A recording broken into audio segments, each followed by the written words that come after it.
Assalamualaikum warahmatullahi wabarakatuh. Selamat pagi, siang, sore teman-teman. Gimana kabarnya hari ini? Baik dong. Oke, dalam kesempatan kali ini kita akan belajar tentang materi analisis transaksi dan pencatatan dalam persamaan dasar akuntansi. Simak video ini sampai akhir ya.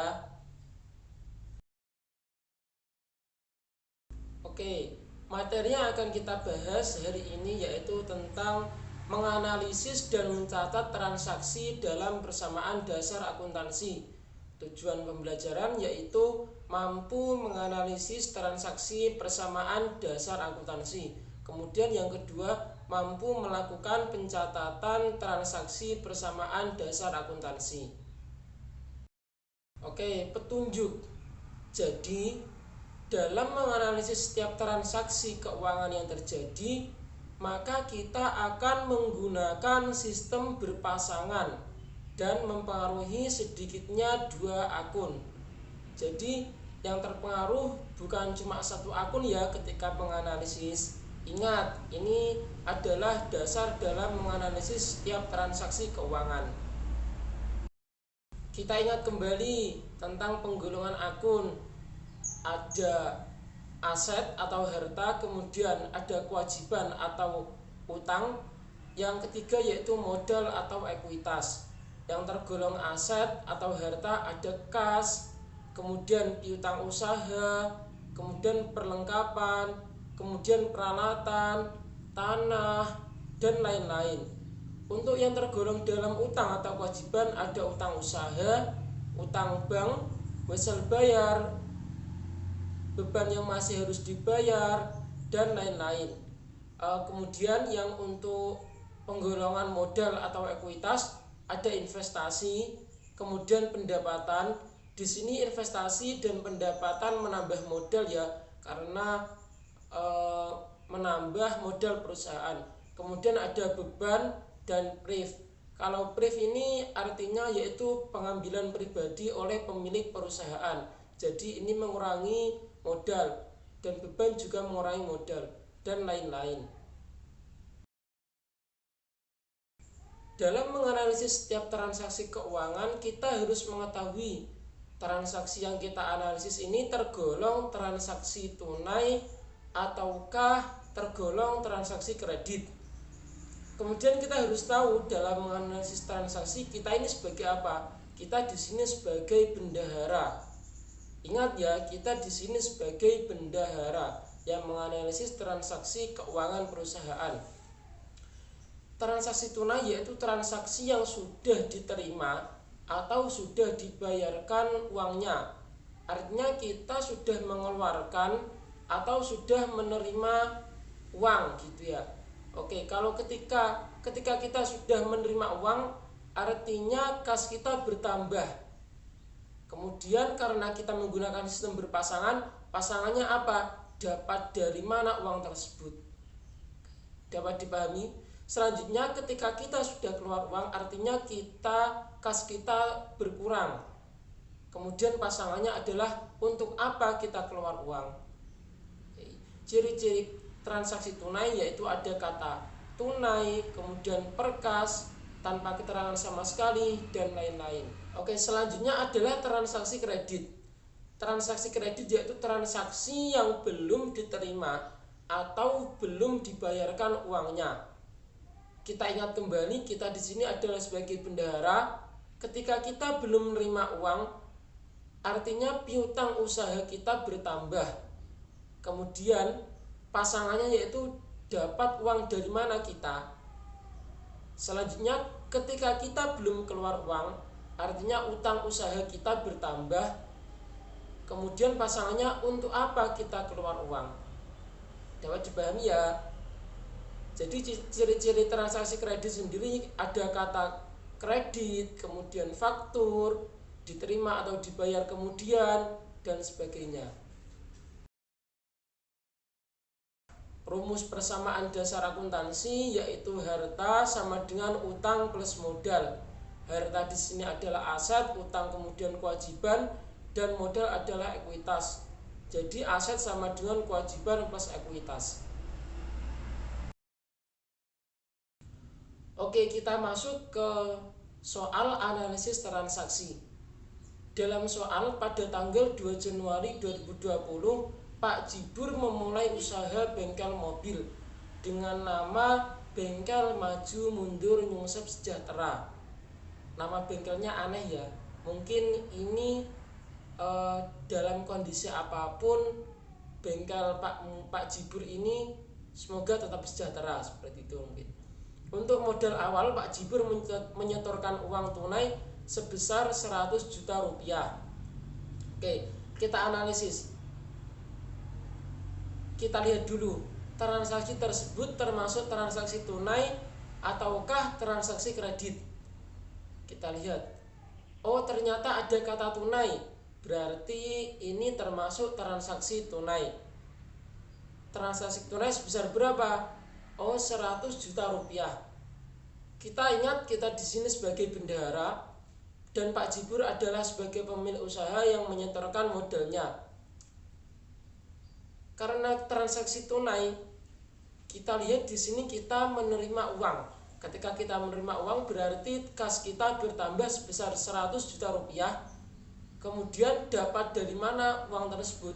Dapat dari Pak Jibur yang menyetorkan modalnya.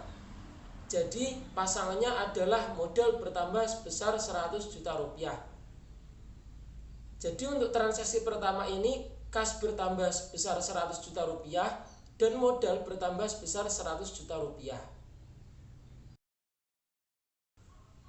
Pada tanggal 4 Januari 2020 dibeli perlengkapan secara kredit dari toko baru dengan harga 10 juta rupiah. Kita lihat transaksi tersebut termasuk transaksi tunai ataukah termasuk transaksi kredit. Karena ada kata-kata secara kredit, artinya transaksi ini adalah tergolong transaksi kredit. Kita lihat, oh kita membeli perlengkapan, namun secara kredit, artinya kita belum mengeluarkan uang. Ketika kita belum mengeluarkan uang, utang usaha kita bertambah sebesar 10 juta rupiah. Kemudian pasangannya untuk apa kita mengeluarkan uang? Oh ternyata untuk membeli perlengkapan. Jadi perlengkapan kita juga bertambah 10 juta rupiah. Total aktiva 110 juta rupiah dan total pasifa 110 juta rupiah. Selanjutnya, pada tanggal 6 Januari 2020, Bengkel Maju Mundur Nyungsep Sejahtera telah menyelesaikan servis motor Pak Udin dengan biaya 1 juta rupiah. Namun, Pak Udin berjanji akan membayarnya 2 hari lagi. Kita lihat, transaksi tersebut termasuk transaksi tunaikah atau termasuk transaksi kredit? Oh, ternyata ini transaksi kredit. Kenapa kok transaksi kredit? Karena Pak Udin berjanji akan membayarnya 2 hari lagi. Dalam hal ini perusahaan belum menerima uang. Jadi piutang usaha kita bertambah sebesar 1 juta rupiah. Kemudian pasangannya dapat uang dari mana? Oh ternyata dari servis motor Pak Udin, yaitu modal kita bertambah 1 juta rupiah dengan keterangan pendapatan servis. Total aktiva sebesar 111 juta rupiah dan total pasifa sebesar 111 juta rupiah. Selanjutnya, pada tanggal 9 Januari 2020, Pak Udin membayar utang atas jasa servis motor pada tanggal 6 Januari lalu sebesar 1 juta rupiah. Kita lihat transaksi tersebut termasuk transaksi apa? Ternyata transaksi tersebut adalah termasuk transaksi tunai. Karena di sini Pak Udin membayar utang kepada perusahaan sebesar 1 juta rupiah. Di sini perusahaan menerima uang. Ketika perusahaan menerima uang, kas kita bertambah sebesar 1 juta rupiah. Kemudian dapat uang dari mana? Oh ternyata dari utang Pak Udin pada tanggal 6 Januari. Artinya piutang kita berkurang sebesar 1 juta rupiah. total aktiva sebesar 111 juta rupiah dan total pasiva sebesar 111 juta rupiah. Pada akhir bulan kita akan membuat neraca yang berisi tanggal, kemudian ada aktiva, kemudian ada pasiva. Kita lihat pada tanggal 2 Januari 2020 kas kita bertambah 100 juta rupiah dan modal kita bertambah 100 juta rupiah. Keterangannya yaitu modal awal. Kemudian pada tanggal 4 Januari 2020 perlengkapan kita bertambah sebesar 10 juta rupiah dan utang usaha kita bertambah sebesar 10 juta rupiah. Jadi saldo kita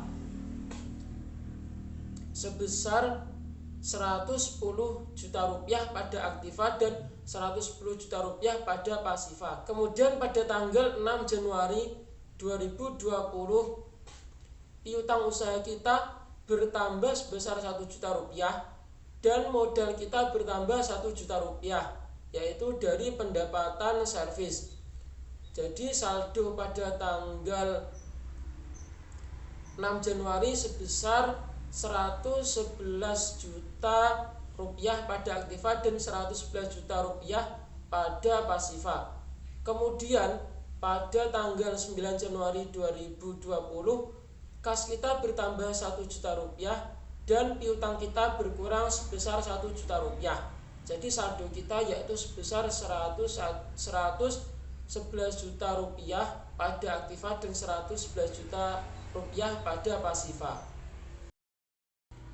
Dari penjelasan yang saya berikan dapat ditarik kesimpulan bahwa ketika kita menganalisis setiap transaksi keuangan yang terjadi, maka kita akan menggunakan sistem berpasangan dan mempengaruhi sedikitnya dua akun. Artinya tidak hanya satu akun yang akan terpengaruh. Kita juga harus ingat akun-akun apa saja yang termasuk dalam golongan harta, utang, dan modal. Selain itu, kita perlu mencermati transaksi tersebut tergolong dalam transaksi kredit ataukah transaksi tunai, sehingga kita dapat dengan mudah mencatatnya. Itulah penjelasan dari saya, kurang lebihnya mohon maaf. Terima kasih. See you next time. Bye bye.